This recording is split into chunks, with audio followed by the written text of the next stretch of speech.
안녕하십니까? 저는 원광대학교 치과대학 교수 최은주입니다. 오늘 저는 교과서 읽어주는 교수님이라는 부제하에 새로 나온 구강아간면외과 교과서 4판 6장의 상악동 질환에 대해 말씀드리려고 합니다. 이번에 발간된 교과서에서 상악동 질환의 목차입니다. 오늘 저는 이 중에서 개원가에서 자주 만나게 되는 상악동 질환의 진단과 감염성 질환의 내과적, 외과적 치료에 초점을 두고 말씀드리려고 합니다. 오늘의 학습 목표는 정상 상악동과 구별하여 치성 상악동염과 비치성 상악동염을 감별 진단하고 치료 방법과 시기를 결정할 수 있으며 상악동 수술의 적응증을 이해하고 적절한 시기에 의뢰할 수 있을 것입니다. 상악동염의 임상 증상을 보겠습니다. 상악동염이 있는 환자는 이환 측의 안면부, 즉 안하화공을 중심으로 동통과 압력과 종창을 호소하는 경우가 있고요. 가운데 코 쪽 벽으로 확산되면 코 막힘이나 노란 콧물, 비출혈, 그리고 구취가 있을 수 있습니다. 상악동의 측벽 부위가 이환되면 개구장애를 보이고 치조 부위로 확산되는 경우 환자들이 아마 치과로 많이 내원할 건데요. 견치와에서 협골 융기에 이르는 구강 전정부의 부종, 발적, 타진이나 촉진 시 동통, 의치가 안 맞거나 치아 동요를 보일 수 있습니다. 치성으로 급성 염증이 발생하는 경우는 상악 구치부 치아의 동통, 특히 타진 반응에 민감한 동통을 느낄 수 있습니다. 상방벽이 이환되는 경우 안구 증상이 나타날 수 있는데 안구 돌출, 안구 주위 부종 및 통반, 안구 운동 제한과 같은 증상이 있다면 상악동을 넘어서는 합병증이 이미 시작된 것으로 봐야 하고 구강아간면외과나 상급병원으로 의뢰해야 합니다. 급성 상악동염의 경우 발열, 권태감, 피로, 구취, 후각 저하, 후각 상실, 상악치아의 통증, 귀의 압박통을 호소할 수 있습니다. 이 경우 신체 검사로 체온을 측정하고 코 점막을 관찰하고 볼이나 이마, 치아의 압통 여부를 확인할 수 있습니다. 부비동 외로 확산되는 경우 안구 증상과 두개 내 합병증과 연관된 증상들을 보일 수 있습니다. 상악동 질환을 영상학적으로 진단하기 위해서는 파노라마, 표준 치근단 방사선 사진, 워터스 뷰 등을 활용할 수 있는데요. 상악동을 전반적으로 보여주는 파노라마에서는 치근과 치아의 상태뿐 아니라 염증과 점막 비후 여부를 확인할 수 있습니다. 치아의 정확한 상태나 치근단 염증 상태는 표준 치근단 촬영에서 좀 더 자세히 볼 수 있기 때문에 이 표준 치근단 촬영과 파노라마 방사선 사진을 적절히 혼용해서 확인할 수 있습니다. 그리고 병원 끝 기관에서는 이 워터스 뷰를 주로 이용하고 있습니다. 워터스 뷰에서는 점선으로 표시된 상악동의 경계를 볼 수 있습니다. 녹색 화살표로 표시된 것처럼 점막이 비후되어 있는 것을 확인할 수 있습니다. 상악동을 진단할 때 가장 정확한 도구는 CT입니다. CT 소견에서 상악동 점막이나 골 구조의 이상 유무를 확인하여 상악동 부위의 외상, 염증성 질환, 양성, 악성 종양 등의 감별에 가장 유용하게 활용할 수 있습니다. 그러나 급성 감염이 있는 경우에 감염의 원인이 치성이 아닌 경우 그 원인이 바이러스인지 세균인지 CT로 감별하는 것은 어렵습니다. 정상 상악동과 상악동염의 CT 소견에는 차이가 있습니다. 정상의 경우는 녹색 별표로 표시되어 있는 상악동구가 개방되어 있어야 하지만 상악동염이 있는 경우 상악동구는 폐쇄될 수도 있습니다. 정상 상악동의 점막 두께는 0.3에서 0.8mm 정도라고 알려져 있고 실제 CT에서 보면 정상 상악동에서는 내부 점막이 거의 관찰되지 않을 정도로 얇은 것을 볼 수 있습니다. 그러나 가운데 사진처럼 비정상적인 상악동에서는 점막이 비우되거나 심한 경우는 상악동 내부가 완전한 방사선 불투과상을 보일 수도 있습니다. 정상 상악동은 얇은 피질골로 둘러싸여 있고 치조정 가까이 함기화되는 것이 일반적입니다.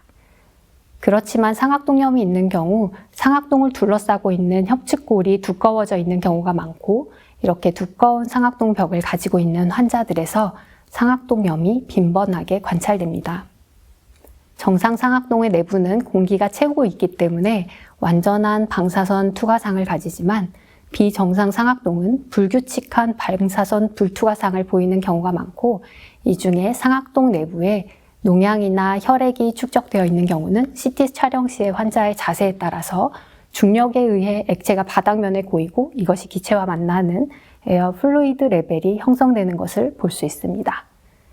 그리고 이물질이나 비강 또는 상악동 내에 폴립이 있는 것을 확인할 수도 있습니다. 그렇다면 치성과 비치성 상악동염은 어떻게 구분할까요? 치성 만성 상악동염과 비치성 만성 상악동염의 CT 소견 차이를 보자면, 치성의 경우는 점막 비유가 치성 병소 근처에 국한된 경우가 많고 경계가 명확한 반구형으로 형성되어 있어서 염증 부위와 근접하지 않는 점막은 비교적 건전한 반면에, 비치성 만성 상악동염의 경우는 광범위한 전반적인 점막 비율을 보이고 염증성인 경우는 가운데 영상처럼 점막이 상악동 벽의 외형을 따라서 균일하게 비유되는 반면에, 알레르기성인 경우는 폴립이 다수 관찰될 수 있는데 이 폴립은 상악동 벽에서 다수의 평활하고 원형인 방사선 불투과상 점막으로 나타납니다. 그리고 비치성 만성 상악동염의 경우 상악동 내부에 석회화가 진행된 상악동석을 확인할 수 있는 경우도 있습니다. 치성인 경우 원인 치아를 둘러싸고 있는 순협측 혹은 구개측골의 피질골이 파괴되거나 얇아지는 흡수 소견을 확인할 수 있고, 이러한 경우 주로 편측으로 상악동염이 발생할 수 있기 때문에 비치성 상악동염과 감별할 수 있습니다. 이 CT에서 보이는 것처럼 발치한 치아와 연관된 구개측의 골 파괴 및 인접한 상악동의 편측성 점막 비율은 치성 상악동염을 의심하는 증거가 될 수 있습니다. 치성 상악동염에 대해 이비인후과에서는 내과적 치료를 하거나 외과적 치료를 했을 때 잘 반응하지 않는다고 합니다. 상악동염의 원인이 치아 감염인지는 CT와 파노라마 엑스레이를 잘 조합하면 상당히 정확하게 진단할 수 있습니다. 그러나 증상 발현 후 아주 초기에는 CT가 발견하지 못하는 원인이 있을 수 있기 때문에 환자 진술상 최근에 치아 통증, 발치나 치과 치료, 상악동에 골절 및 외상이 있으면서 재발하는 편측의 상악동 질환이 있다면 치과적인 원인을 평가하는 것이 좋습니다. 치성 상악동염의 치료 시 항생제는 치성 감염과 동일하게 사용할 수 있습니다. 상악동염의 치성 원인은 반드시 제거되어야 하기 때문에 원인 치아의 발거가 필요한 경우도 있지만, 근단부에 염증이 있는 경우에는 신경치료나 근단부 수술을 고려할 수도 있습니다. 그러나 이렇게 근관 치료를 했을 때 상악동염이 해소되지 못할 수도 있고 충전 물질이나 치아편 등이 상악동으로 함입되지 않도록 특별히 주의해야 합니다. 치성 상악동염이 있을 때 기능적 상악동 수술과 치과 치료를 동시에 했을 때 보존적 치료를 한 경우보다 좋은 결과가 기대된다고 합니다. 이 경우에는 성공률이 거의 100%에 달했다고 하고요.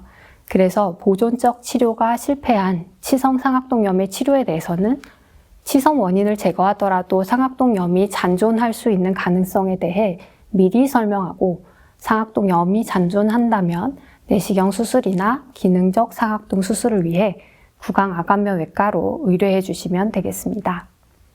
비치성 상악동염은 급성, 만성, 재발성 급성, 그리고 진균성으로 구분합니다. 급성 감염은 발병한 지 4주 이하인 경우, 만성 감염은 발병한 지 3개월 이상 지속되는 경우를 말하며 4주에서 3개월 사이인 경우 아급성 감염이라고 정의할 수 있습니다. 재발성 상악동염은 중간에 증상이 없는 시기를 가지는 급성 염증의 에피소드가 1년간 4번 이상 반복되는 경우로 정의됩니다. 바이러스성과 세균성은 증상으로 어느 정도 감별할 수 있습니다. 바이러스성은 증상이 엄청 심하지 않고 7일에서 열흘 이내에 호전되거나 해소되는 양상을 보입니다. 그리고 세균성의 급성 상악동염은 열흘 이상 지속되거나 증상이 10일 이내에 악화되는 경우, 그리고 체온이 높은 경우, 비폐쇄가 있거나 비루나 후비루가 있는데 이때 넘어가는 것이 불투명하거나 화농성인 경우, 그리고 안면통과 꽉 찬 압박감이 지속되는 경우로 진단할 수 있습니다. 바이러스성으로 발생한 급성 상악동염의 경우는 잘 쉬고 잘 마시고 하는 지지적 치료가 좋은 선택이 되는 반면에 세균 감염에는 항생제의 투여가 필요합니다. 항생제는 1차적으로는 아목사실린, 클라불라네이트 혼합제를 고려하고요. 페니실린 알러지가 있다면 키놀론과 독시사이클린을 혹은 3세대 세팔로스포린과 클린다마이신을 혼합 투여할 수 있습니다. 그 이유가 되는 감염 원인균에 대해서는 구강-아감염외과 교과서를 참조하실 수 있습니다. 48에서 72시간의 증상이 악화되거나 항생제 치료 시작 후 3에서 5일에 호전되지 않으면 2차적인 항생제의 사용과 안구주의 혹은 두개내 합병증 평가를 위해 구강-아감염외과로 의뢰하시는 것이 좋겠습니다. 항생제 외에 고려할 수 있는 부가적인 치료 방법으로는 가습 또는 수분 섭취와 수면과 영양 공급, 금연 등을 독려하고 원활한 점막 선모의 운동을 위해 비강 세척을 하도록 하는 것입니다. 급성 상황에서는 진통제를 잘 쓰는 것도 중요한데요. 통증이 심하지 않다면 일반적으로 사용하는 아세트아미노펜이나 엔세이드가 좋은 선택이 될 수 있는데 중등도 이상이라면 울트라셋이나 엘리펜과 같이 오피오이드와 아세트아미노펜이 혼합된 진통제를 사용해서 조절할 수 있습니다. 약에 반응하지 않는 심각한 통증이 있다면 이런 경우는 합병증 발생 가능성을 고려해서 상급병원으로 의뢰해 주세요. 상악동 급성 감염의 약물 치료로 항생제는 3주까지 사용하고 여기에 부가적으로 스테로이드와 항히스타민제, 충혈 억제제를 국소적으로 사용하는 것이 좋습니다. 진해거담제도 고려할 수 있습니다. 만성상악동염의 증상은 앞서 말씀드린 것과 거의 비슷합니다. 그러나 만성상악동염의 최종 진단을 위해서는 상악동염의 객관적인 소견을 확인해야 합니다. 진단에 필요한 객관적인 소견으로는 화농성 점액이나 부종, 폴립, 상악동의 염증을 보여주는 방사선 영상 등이 있습니다. 비강내를 눈으로 확인하기 어렵다면 방사선 영상에서 상악동 염증을 나타내는 소견이 있는지를 확인하셔서 진단할 수 있습니다. 이러한 만성 상악동염을 치료할 때 치료 목표는 완치가 아니라 재발이나 급성 상태로의 플레어업을 예방하는 것입니다. 비치성의 상악동염은 난치성 질환이고 그래서 이런 치료 목표를 위해서 평소 생활 습관으로 손 위생과 금연을 하도록 하고 비세척을 권장하는 것도 좋습니다. 그리고 약물을 처방하거나 최후의 수단으로 수술을 고려할 수도 있습니다. 만성상악동염의 약물 치료입니다. 항생제는 폴립이 없는 경우 마크로라이드 계열을 장기간 사용할 수 있습니다. 단기간 사용하는 항생제는 급성과 같고요. 만성상악동염의 치료에서 가장 중요한 약물은 코르티코스테로이드인데 토피컬로 사용할 수도 있고 전신적 경구약제로 사용할 수도 있습니다.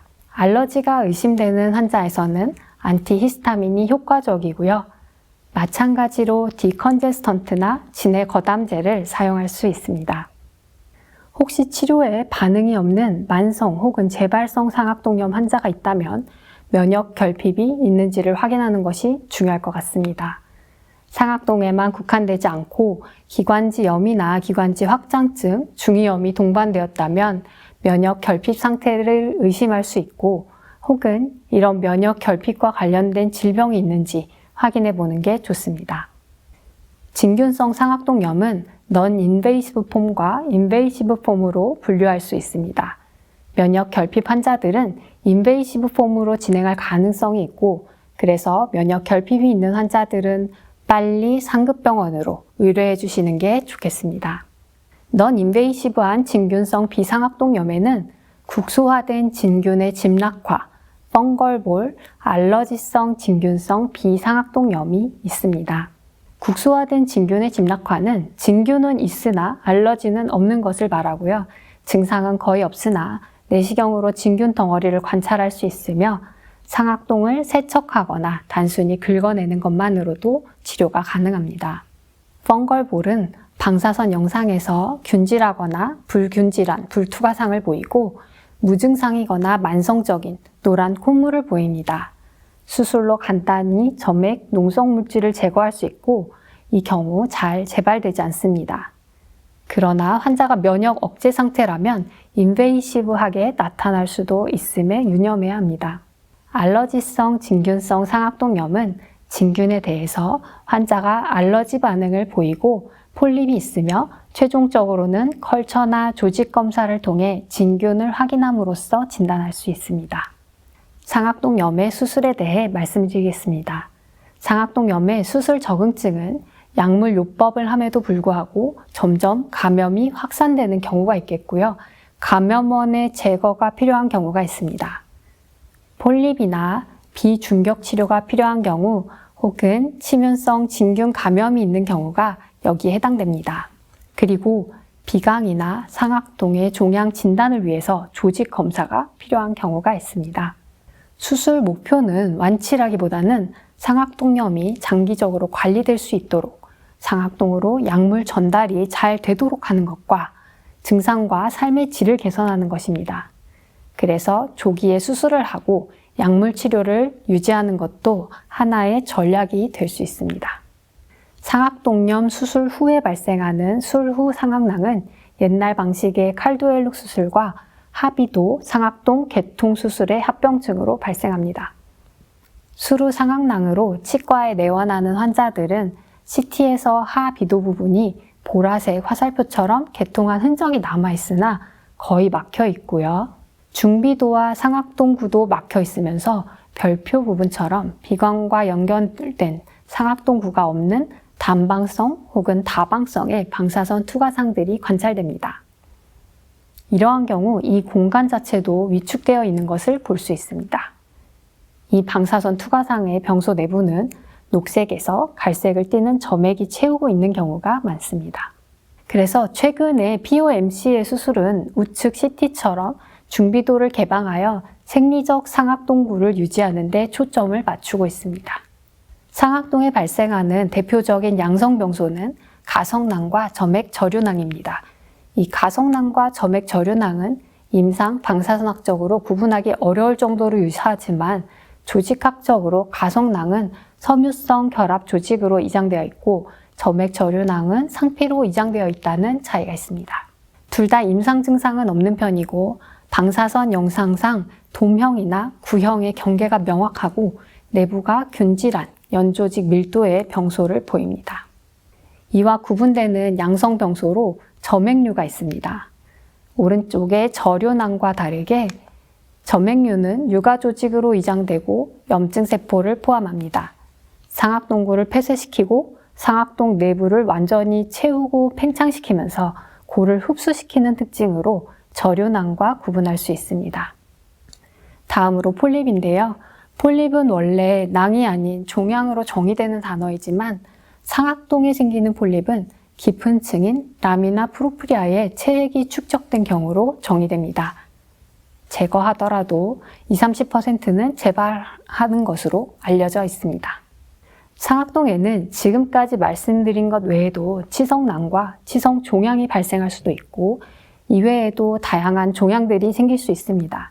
그러므로 지금까지 말씀드렸던 것 외에 다른 병소가 발견된다면 CBCT보다 더 정확한 부비동 CT나 MRI를 촬영이 필요할 수 있으므로 구강암외과로 의뢰해 주시면 좋겠습니다. 상악동암은 상악동의 방사선 불투과상을 보이고 상악동 피질골 파괴를 일으키는 원인 중 하나일 수 있습니다. 다양한 악성 종양이 상악동에서 발생할 수 있습니다.